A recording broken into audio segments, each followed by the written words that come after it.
Brought to you by NBC bearing, भारताची पहिली bearing उत्पादक। नागपुरात राष्ट्रीय ओबीसी महासंघाचं गेले 6 दिवस झाले साखळी उपोषण सुरू आहे, परंतु ते उपोषण आज मागे घेण्याची शक्यता आहे। माझ्यासोबत राष्ट्रीय ओबीसी महासंघाचे अध्यक्ष बबनराव तायवाडे सर आहेत। सर काय सांगणार? नाही, हे बघा की आम्ही 14 मागण्या घेऊन या साखळी उपोषणाला सुरुवात केली होती। सरकारला तसं निवेदनसुद्धा पाठवलं होतं आणि उपोषण सुरू असताना परवाच्या दिवशी जी एक आमची प्रमुख मागणी होती की कुठल्याही परिस्थितीत मराठा समाजाला ओबीसीतनं आरक्षण देता कामा नये आणि सरसकट कुणब्यांची प्रमाणपत्र देता कामा नये, या 2 विषयावरती परवा आंदोलनकर्त्यांसोबत चर्चा झाली आणि त्यांनी जो काही शासन निर्णय काढला त्याच्यावरून आमच्या हे निष्कर्षाला आले का ओबीसीच्या आरक्षणाला कुठेही धक्का लागलेला नाही आणि सरसकट कुणब्यांची प्रमाणपत्र निर्गमित करण्याची तरतूदसुद्धा त्या शासन निर्णयामध्ये नाही आहे।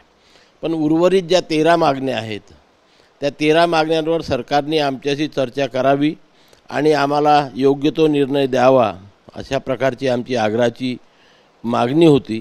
काल मुंबईवरून फोन आले होते आणि आज दुपारी 11:30-12 वाजता आमचे ओबीसी बहुजन कल्याण मंत्री अतुलजी सावे आणि त्यांचं शिष्टमंडळ हे आज आमच्यासोबत चर्चा करायला येणार आहे।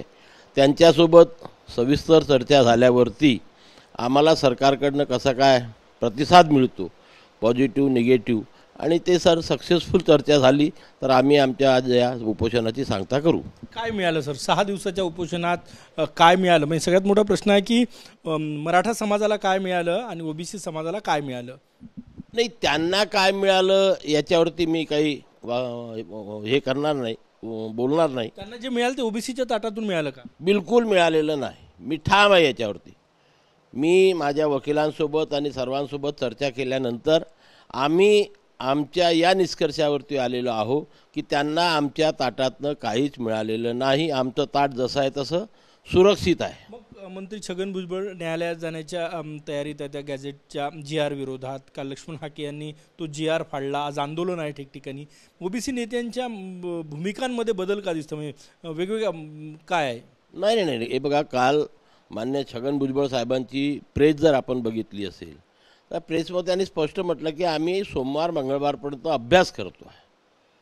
अजून त्यांनी कुठल्याही प्रकारचा निर्णय घेतलेला नाही, अभ्यास करतो आहे। म्हणजे याच्यात ओबीसीचं नुकसान झालं की नाही झालं याच्यावरती त्यांनी काही वाच्यता केलेली नाही। पण मी जबाबदारीपूर्वक, मी जेव्हा एवढी मोठी संघटना अभ्यास झाला, माझा अभ्यास झालेला आहे आणि अभ्यासाअंती मी बोलतो आहे की आमच्या ताटातनं काही गेलेलं नाही, आमच्या आरक्षणाला धक्का लागलेला नाही आणि सरसकट 2 वर्षापासून मी जो शब्दप्रयोग वापरतो, सरसकट कुणब्यांची प्रमाणपत्रसुद्धा निर्गमित करायचा अशा प्रकारची कुठलीही तरतूद त्या शासन निर्णयामध्ये नाही।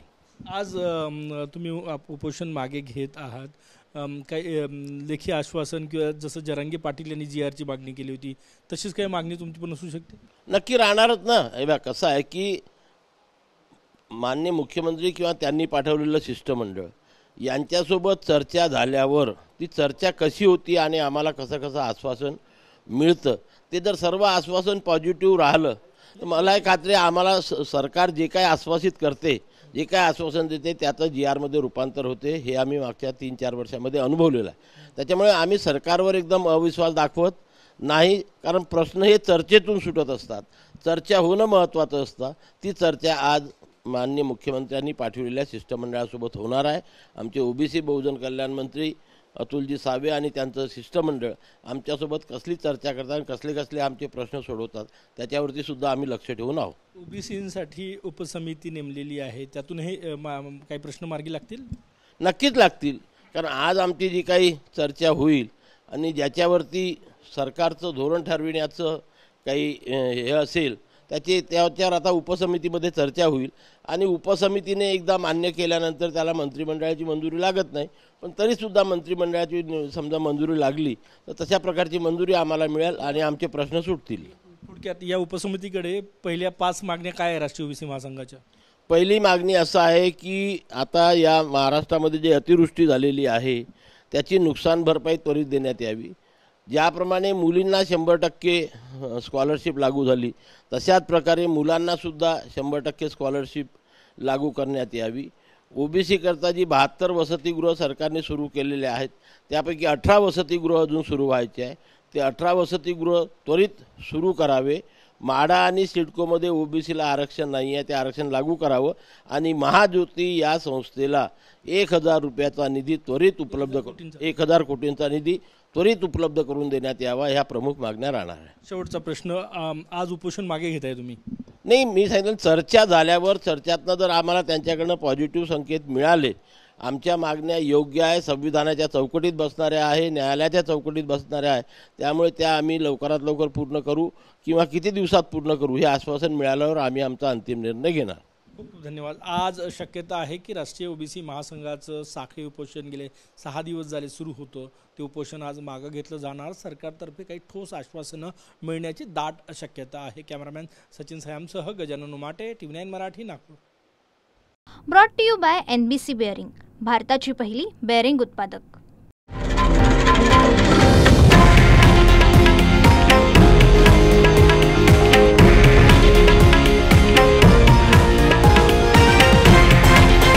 हे आहे देशातील नंबर 1 न्यूज नेटवर्क आणि आपण पाहत आहात TV9 मराठी, एकमेव.